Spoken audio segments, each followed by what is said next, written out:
جب بے وجہ توڑ دیے جاؤ تو سمجھ جاؤ اللہ تمہیں اپنے قریب لا کر جوڑنا چاہتا ہے۔ آپ صلی اللہ علیہ وآلہ وسلم نے فرمایا، اگر جھک جانے یعنی عاجزی اختیار کرنے سے تمہاری عزت گھٹ جائے تو قیامت کے دن مجھ سے لے لینا۔ الفاظ انسان کے غلام ہوتے ہیں مگر بولنے سے پہلے، بولنے کے بعد انسان اپنے الفاظ کا غلام بن جاتا ہے۔ زندگی جب بھی رلائے تو سمجھ لینا گناہ معاف ہو گئے، اور زندگی جب بھی ہنسائے تو سمجھ لینا دعا قبول ہو گئی۔ کائنات کی سب سے مہنگی چیز احساس ہے جو دنیا کے ہر انسان کے پاس نہیں ہوتا۔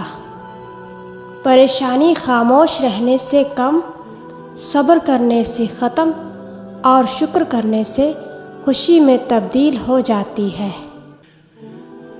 ہر مشکل کے وقت کہا کرو لا حول ولا قوۃ الا باللہ العلی العظیم، مشکل آسان ہو جائے گی۔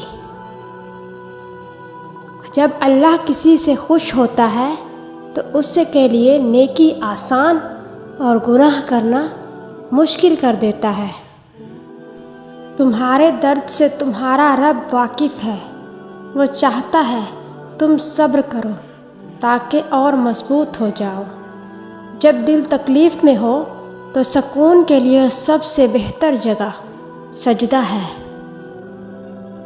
جتنی بھی بڑی مشکل کیوں نہ ہو، جتنا بھی بڑا امتحان کیوں نہ ہو، گھر سے نکلتے وقت ایک روٹی کا نوالا نمک کے ساتھ کھا کے نکلو۔ ایسا ممکن ہی نہیں کہ گھر مایوس ہو کر لوٹو۔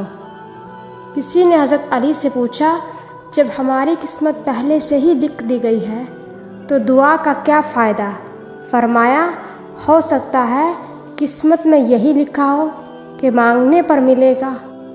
مشکل وقت میں ہمیشہ دعا مانگا کرو، کیونکہ جہاں انسان کا حوصلہ ختم ہوتا ہے وہاں سے اللہ پاک کی رحمت شروع ہوتی ہے، اور انسان کو اللہ کی محبت تب نظر آتی ہے جب اسے دنیا کی محبت تھکا دیتی ہے۔